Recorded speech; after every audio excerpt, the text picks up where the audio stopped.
सविरी की कुटिया माया जावे ते हकबिया विरामा सविरी की कुटिया हकबिया वे ते हकबिया विरामा सविरी की कुटिया हकबिया वे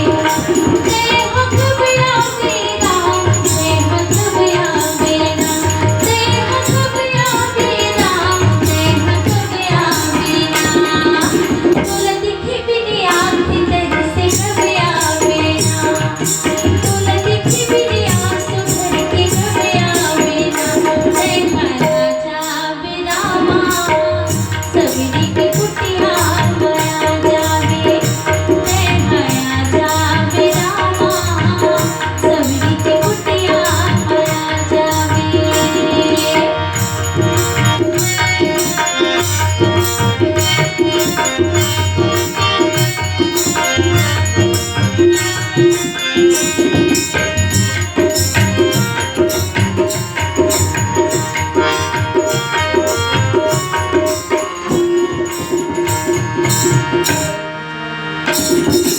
रसता जो तेरे को समझा बिरनिया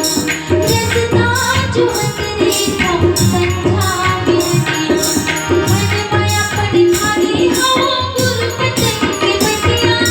मन माया पड़खानी हवा गुरु पतन की बतिया आज नहीं टाखानी जरूर आगे रे भुलिया ते हरे राजा विरामा सविरी की कुटिया माया जावे ते राजा विरामा सविरी की कुटिया माया जावे।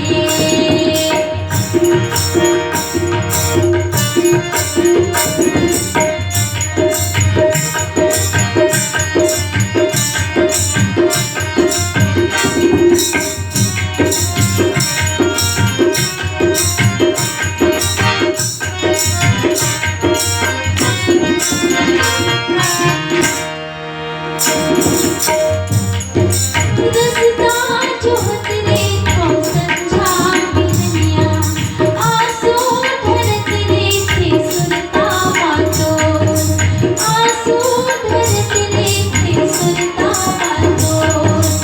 आवत हुई देख तेरे खोज नगर खोर आवत हुई देख तेरे खोज नगर खोर कैसे बनावा मन बड़ी लमोर से राजा विरामा सविरी की कुटिया माया जावे ते राजा विरामा सविरी की कुटिया माया जावे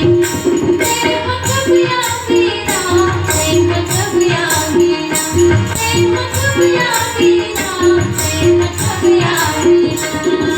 तुला देखी बिनी आँखी तेरे से कबिया विराम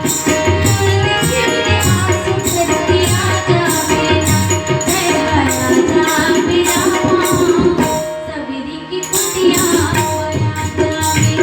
ते राजा विरामा